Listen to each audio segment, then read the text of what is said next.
जीवन में कभी नरम हुआ जाता है तो कभी अग्रेसिव होते हैं। तो ममता बनर्जी कितनी अग्रेसिव हैं बीजेपी के प्रति और बीजेपी कितनी अग्रेसिव है पश्चिम बंगाल में सीए लागू करने के लिए।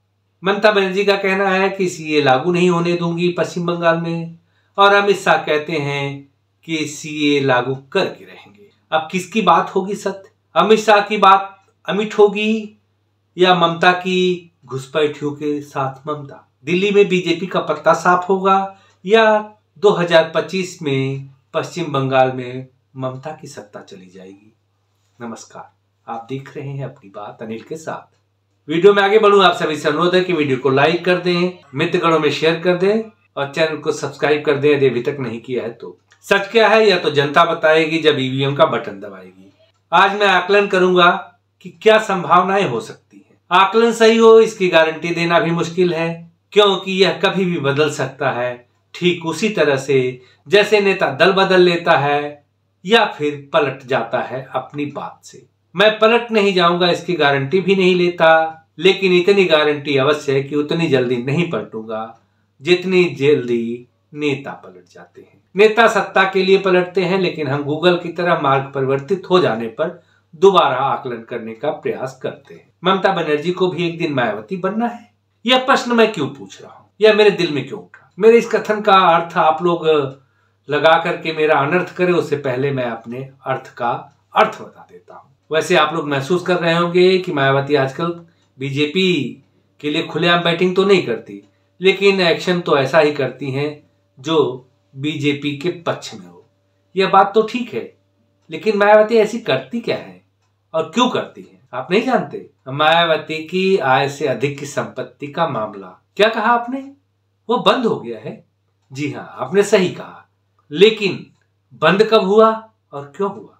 मायावती और मुलायम के खिलाफ आय से अधिक संपत्ति का मामला चल रहा था, लेकिन ये लोग तत्कालीन यूपीए सरकार का प्रत्यक्ष या परोक्ष रूप से समर्थन करते रहे। मैं प्रश्न नहीं खड़ा करता किसी संस्था पर, फिर भी इतना तो सत्य है कि प्रभावशाली का प्रभाव तो पड़ता ही। उस समय सुप्रीम कोर्ट के आदेश पर सीबीआई ने इस केस को 2012-13 में बंद कर दिया था इन दोनों नेताओं के खिलाफ जो जांच चल रही थी। 2014 में सरकार बदली तो इनको भी बदलना था, लेकिन अखिलेश की सरकार उस समय उत्तर प्रदेश में चल रही थी, इसलिए समय लगा। लेकिन 2019 में मुलायम ने मोदी को प्रधानमंत्री बनने का आशीर्वाद संसद में दे ही दिया था, और मायावती आज तक परोक्ष रूप से समर्थन दे ही रही है। क्यों परोक्ष समर्थन दे रही है मायावती?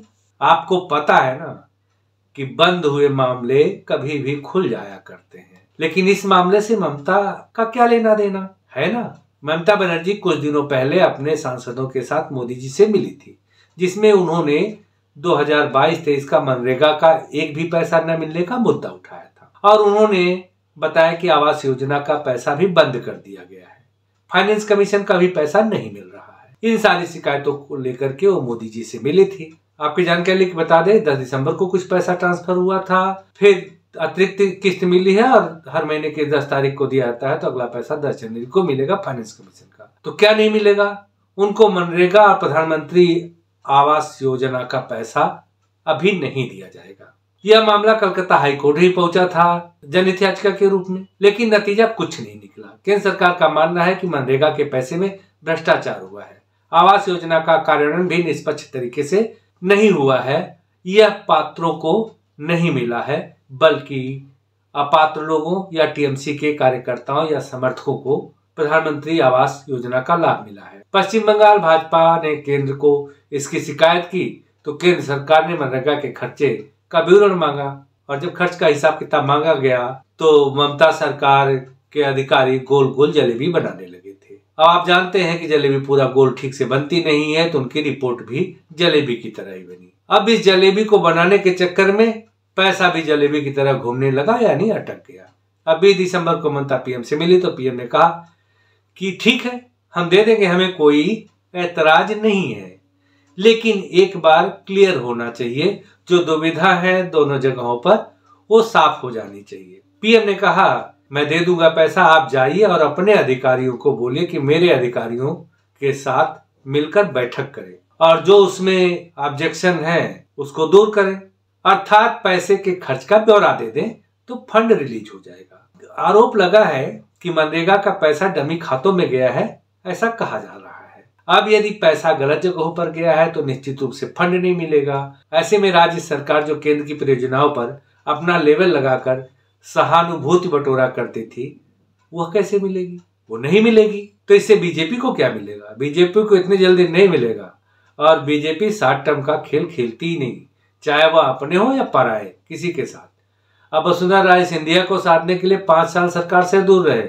यदि वह चाहते 2017 में वसुंधरा को चेंज कर लेते, किसी और को मुख्यमंत्री बना सकते थे, तो हो सकता था कि उस समय बीजेपी की सरकार कंटिन्यू कर जाती। लेकिन वसुंधरा राजे को साधने के लिए उन्होंने जल्दबाजी में कोई खेल नहीं खेला और वसुंधरा को हटाने के लिए 5 साल तक बैकग्राउंड तैयार किया। और क्या हुआ यह तो आप सबने देख ही लिया। अब पश्चिम बंगाल में भी यही होने वाला है।